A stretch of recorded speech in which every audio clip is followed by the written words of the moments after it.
Bonjour à tous et bienvenue dans une nouvelle vidéo tutoriel. Aujourd'hui, je vous parle de l'application Strava.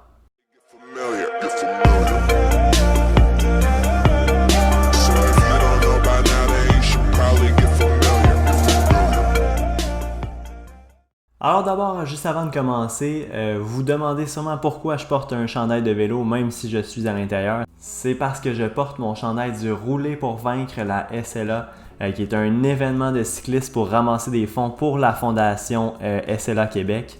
Cette année, l'événement va seulement avoir lieu en ligne, donc surtout en utilisant l'application Strava, et c'est pourquoi j'ai fait la vidéo en collaboration avec la fondation afin de bien expliquer l'application pour toutes les personnes qui ne l'ont jamais utilisée encore. Donc tout d'abord, c'est quoi l'application Strava? Strava, c'est une application qui permet d'enregistrer ses chronos de course, de vélo, donc tous les entraînements qu'on fait et de les partager avec sa communauté. L'application Strava est totalement gratuite, sauf pour avoir certaines fonctionnalités, donc c'est possible de payer un peu plus cher, mais aujourd'hui on ne s'attardera pas à ça.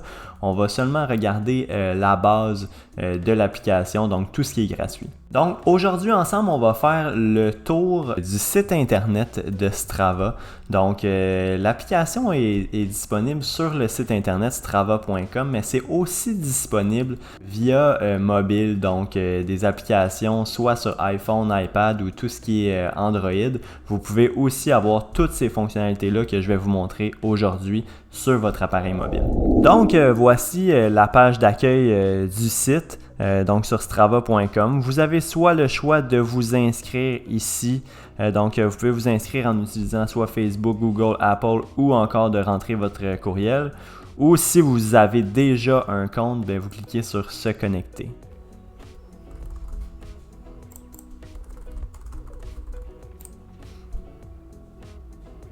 Donc, on va faire un tour ensemble de l'interface et puis on va voir un peu toutes les fonctionnalités qui sont intéressantes à savoir pour quelqu'un vraiment qui commence sur Strava, donc pour les débutants du site internet ou de l'application. Tout d'abord, si vous regardez ici à gauche, juste en bas du logo de Strava, vous avez votre profil, donc avec votre nom, le nombre d'abonnements, donc les gens que vous suivez, le nombre d'abonnés, les gens qui vous suivent et le nombre d'activités que vous avez fait jusqu'à maintenant, que vous avez enregistré sur Strava. Ensuite de ça, en dessous de votre profil, vous avez tout ce que vous avez fait cette semaine.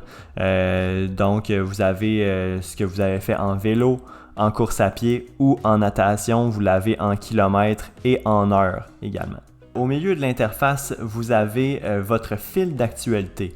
Il est à abonnement, donc je vois toutes les activités que les gens que je suis ont fait dans les dernières heures. Si je clique sur leur entraînement, je peux voir un petit peu plus en détail ce qu'ils ont fait, donc leur chemin ainsi que leurs statistiques. Également, un peu comme avec Zwift, on peut donner cette fois-ci pas des ride-on, mais des kudos, qui sont un peu la même affaire. Donc, ça donne un like à la personne pour dire qu'on a apprécié son entraînement. On peut également mettre des commentaires en cliquant juste à côté des kudos ici. Également, dans votre fil d'actualité, vous pouvez changer, donc ne plus mettre les abonnements, mais seulement, par exemple, mettre nos activités. Donc, je pourrais seulement avoir mes activités à moi. Donc là, je vais seulement voir ce que j'ai fait dans les derniers jours. Ensuite, vous pouvez également changer le fil d'actualité pour le mettre selon vos clubs. Donc, par exemple, je suis déjà abonné au club du Rouler pour vaincre. Donc, je vais cliquer dessus et ça va m'amener sur toutes les activités que les gens qui sont inscrits dans le club du Rouler pour vaincre ont fait dans les dernières heures. Maintenant que je vous ai montré comment voir les activités d'une personne et comment voir les activités d'un club, je vais vous montrer comment est-ce qu'on peut arriver à joindre un club et à suivre des personnes. Donc tout d'abord, pour s'abonner à des personnes, il y a deux façons de chercher des personnes sur Strava. La première façon, juste à côté du logo de Strava, vous avez une petite loupe dans la barre de recherche. Vous pouvez soit rechercher des athlètes ou des clubs. Donc, par exemple, des athlètes, là, je peux taper le nom d'une personne que je connais qui est sur Strava. Je vais cliquer sur « Rechercher » et ça va tomber sur quelqu'un. C'est exactement la même chose pour rechercher un club. Donc par exemple, ici, je pourrais faire rouler pour vaincre la SLA et ça va me le donner dans la barre de recherche. Sinon, l'autre façon de trouver des personnes sur Strava, ça va être à droite de la page. Donc, vous allez dans Suggestions d'amis. Vous pouvez cliquer sur Trouver et inviter vos amis et vous devriez avoir plusieurs personnes que vous connaissez qui sont sur l'application et que vous allez pouvoir suivre. Ensuite, si on continue le tour de l'interface, vous avez à droite, vous avez des challenges. Donc, c'est quoi des challenges? En fait, c'est des événements que Strava crée pour donner des challenges à ses abonnés. Donc, si vous cliquez sur voir tous les challenges, vous allez voir, il y en a beaucoup auxquels vous pouvez vous inscrire. Donc, par exemple, Call Fit for 300 Challenge. Donc, enregistrer 300 minutes d'activité en 3 semaines. Donc, ça se passe du 22 mai au 11 juin. Si je pense que je suis capable d'enregistrer 300 minutes d'activité en 3 semaines, eh bien, je vais cliquer sur participer au challenge et ça va m'inscrire automatiquement. Vous pouvez vous promener dans les challenges, il y en a plein, il y en a selon les sports aussi, et puis vous pouvez participer à tous ces challenges-là. Ensuite, après les challenges, juste en dessous, vous avez vos clubs. Donc ça, c'est tous les clubs auxquels vous êtes inscrits. Donc, je vous avais montré tantôt comment trouver un club dans l'application Strava. Mais là, on va aller voir un petit peu plus en profondeur qu'est-ce que ça donne d'être dans un club. Donc, je vais aller cliquer sur celui du Rouler pour vaincre. Et puis là, ça m'amène sur la page d'accueil du club. Donc, avec une petite biographie. Et ça va tout de suite s'ouvrir sur le classement du club. Donc, le classement de la semaine en temps d'activité et en distance totale. Donc, ça, c'est seulement pour les personnes qui sont dans le club. Une fois que vous avez rejoint le club, vous n'avez pas besoin d'aller mettre vos activités dans ce club-là. Dès qu'ils sont sauvegardés dans votre profil, ils vont aller dans tous les clubs auxquels vous êtes inscrit.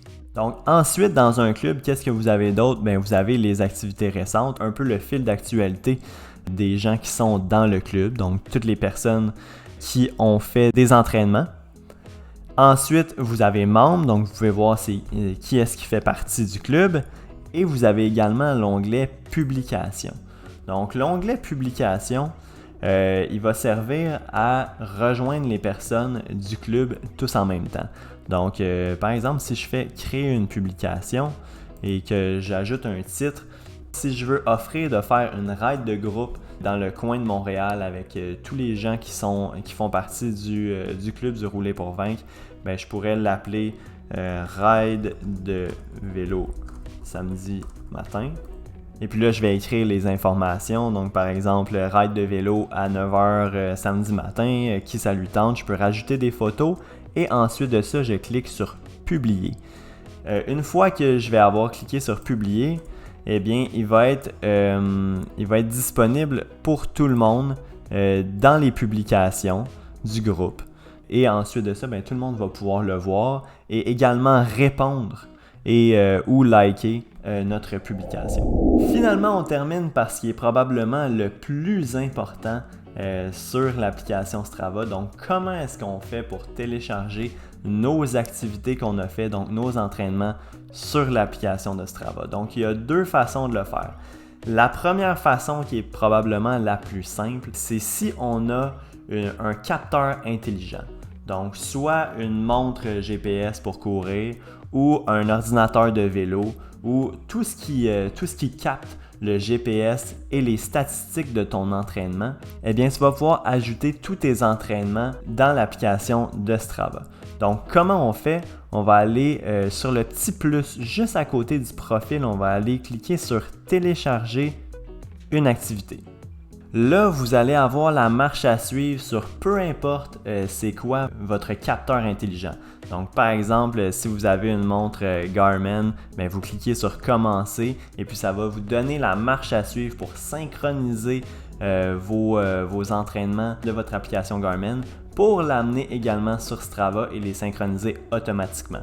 C'est la même chose pour Wahoo, Polar, Fitbit.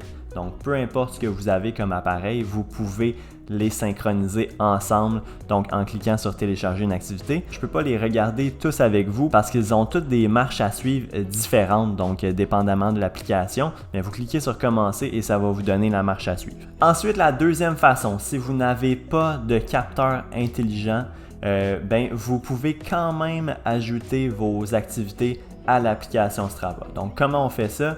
On va retourner encore sur le plus et on va cliquer sur ajouter une saisie manuelle. Donc, comment on va faire ça? Bien, on va choisir tout d'abord notre sport qu'on a fait. Donc, par exemple, si j'ai été courir 4 km à l'extérieur ou si j'ai été courir 30 minutes, je vais aller marquer course à pied. Je vais aller marquer le temps que j'ai fait, donc 1 heure par exemple. Je peux également écrire le nombre de kilomètres que j'ai fait, donc par exemple 7 km. Je peux donner un titre à mon entraînement, donc grosse course. Donc je peux l'appeler comme ça. Ensuite, je peux également mettre mon type de course à pied. Donc est-ce que c'était juste une petite course, un entraînement ou une longue sortie? Je peux mettre mon niveau d'effort également ressenti, une description, donc comment ça s'est passé. Et ensuite, je clique sur créer et ça va aller dans mon profil également et ça va se mettre automatiquement dans vos clubs aussi. Donc, exactement la même chose que si j'avais un capteur intelligent. La seule différence, c'est que je ne pourrais pas avoir mon chemin. Donc, étant donné que je n'avais pas de GPS, je ne pourrais pas avoir mon chemin, puis je ne pourrais pas avoir des statistiques très poussées, mais on peut quand même utiliser l'application Strava, donc si on n'a pas de capteur intelligent. C'est ce qui conclut la vidéo. J'espère que ça vous a éclairé sur l'application Strava. Donc, écrivez-moi en commentaire si jamais vous avez d'autres questions sur l'application auxquelles je n'aurais pas répondu. Et également, écrivez-moi en commentaire si vous aimeriez avoir une deuxième partie à la vidéo où je regarde les fonctionnalités un petit peu plus poussées de Strava. Donc, c'est ce qui conclut la vidéo. Merci beaucoup d'avoir regardé. N'oubliez pas de donner un like si vous avez apprécié la vidéo.